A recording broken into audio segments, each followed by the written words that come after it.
प्रिय विद्यार्थियों, स्वागत है आपका। आज का विषय है प्रगतिवाद और साहित्य। मार्क्सवाद से प्रभावित काव्य को प्रगतिवादी साहित्य की संज्ञा दी जाती है, अर्थात वह साहित्य जो मार्क्सवाद के सिद्धांतों पर लिखा गया हो उसे मार्क्सवादी या प्रगतिवादी साहित्य कहा जाता है। मार्क्सवादी साहित्यकार साहित्य के माध्यम से समाज सुधार, जन चेतना और क्रांति की बात करते हैं। अतः उनके लिए साहित्य जन क्रांति, आंदोलन या समाज परिवर्तन का साधन है, अर्थात वो साहित्य की रचना समाज परिवर्तन के साधन के रूप में करते हैं। छायावाद के बाद के साहित्य को प्रगतिवादी साहित्य की संज्ञा दी गई है और उसका उद्भव 1936 से माना जाता है।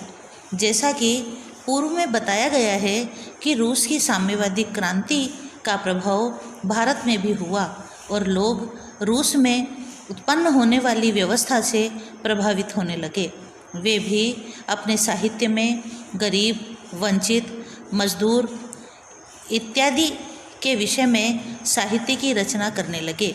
वहीं देश का बहुसंख्यक युवा वर्ग गांधी जी के अहिंसा आंदोलन से अर्थात अहिंसावादी सिद्धांतों से ऊब चुका था और उसे अपना और अपने देश का भविष्य साम्यवादी सोच में दिखाई देने लगा था। अर्थात युवा यह सोचने लगा था कि गांधी जी के सिद्धांतों पर अभी तक हमें किसी भी प्रकार का कोई लाभ नहीं हुआ, देश को स्वतंत्रता नहीं मिली, देश के हालात अभी भी खराब हैं, तो हमें शायद साम्यवादी विचारधारा को अपनाकर, साम्यवादी सोच को अपनाकर कुछ फ़ायदा हो सकता है। यही कारण है कि 1934 में कांग्रेस सोशलिस्ट पार्टी का जन्म हुआ। उस समय देश में अकाल, भुखमरी, शोषण और दासता का बोलबाला था। अतः उस समय का युवक क्रांति, हिंसा, प्रतिकार में विश्वास करने लगा था। उसी समय सन 1936 में प्रेमचंद की अध्यक्षता में लखनऊ में प्रगतिशील लेखक संघ की स्थापना हुई और उसका अधिवेशन भी हुआ। प्रगतिवादी साहित्य में सामाजिक यथार्थ की अभिव्यक्ति को ही साहित्य का मुख्य उद्देश्य माना जाता है। शोषण का विरोध प्रगतिशील साहित्य का मुख्य प्रतिपाद्य कहा जा सकता है।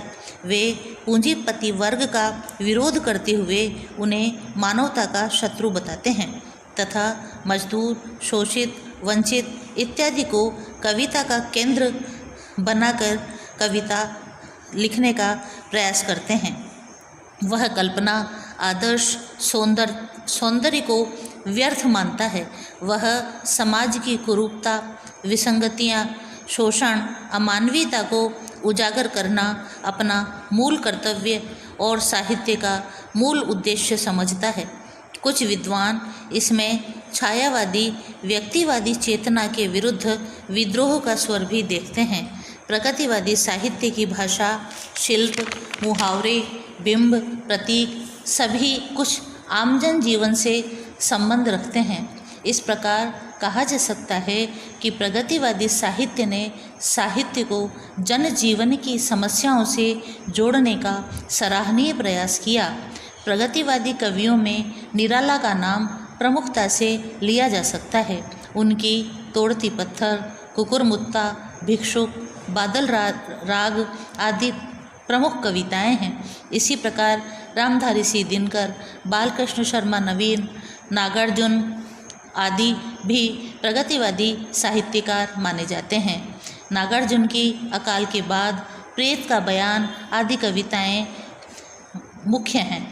केदारनाथ अग्रवाल, शिवमंगल सिंह सुमन, त्रिलोचन शास्त्री आदि कवियों को भी मार्क्सवादी कवियों में स्थान प्राप्त है। मार्क्स समाज में साम्यवादी समाज की स्थापना करना चाहते थे। उसके लिए वह क्रांति की बात, यहाँ तक कि हिंसक क्रांति की भी बात करते हैं। वह समाज को दो भागों में विभाजित करते हैं, शोषक और शोषित। शोषक के अंतर्गत पूंजीपति वर्ग, जिसमें उद्योगपति अर्थात धनाढ्य वर्ग आता है। वहीं शोषित में किसान, मजदूर, गरीब, और वंचित वर्ग आता है। शोषकों के प्रति आक्रोश और शोषितों के प्रति सहानुभूति प्रगतिवादी साहित्य की मूल चेतना है। उनके अनुसार सभी प्रकार का परिवर्तन अर्थ पर आधारित होता है। अतः मार्क्सवादी साहित्यकार समतामूलक समाज का निर्माण करना चाहते हैं। वे उस समाज को नष्ट करना चाहते हैं जिसमें मानव से अधिक मूल्य पशुओं को हो तथा मानव भूख से तड़प रहा हो। दिनकर लिखते हैं, श्वानों को मिलता दूध वस्त्र भूखे बालक अकुलाते हैं, माँ की छाती से चिपक ठिठुर जाड़े की रात बिताते हैं। इसी प्रकार हो वह समाज चितड़े चितड़े शोषण पर जिसकी नींव पड़ी। यदि मानव को उसका हक नहीं मिलता, मांगने पर भी नहीं मिलता, तो उसे लड़कर लेना चाहिए।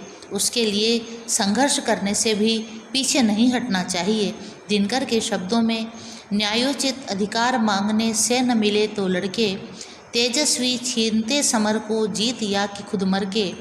किसने कहा पाप है समुचित स्वत्व प्राप्ति हित लड़ना, उठा न्याय का खंग समर में अभय मारना मरना। प्रगतिशील कवि स्त्री की समानता का भी पक्षधर है। वह नारी को नर के समकक्ष मानता है, भोग्य नहीं। पंत के शब्दों में, योनि नहीं है रे नारी वह भी मानवी प्रतिष्ठित, उसे पूर्ण स्वाधीन करो वह रहे न नर पर अवसित। इसी प्रकार देश की यथार्थ स्थिति का बयान करते हुए नागार्जुन कहते हैं, देश हमारा भूखा नंगा घायल है बेकारी से, मिले न रोजी रोटी भटके दर दर बने भिकारी से। इसी प्रकार प्रगतिवादी कविता धर्म, ईश्वर, लोक, परलोक, स्वर्ग, नर्क आदि सभी को नकारती है। उसका मानना है कि ये सभी शोषण के हथियार हैं।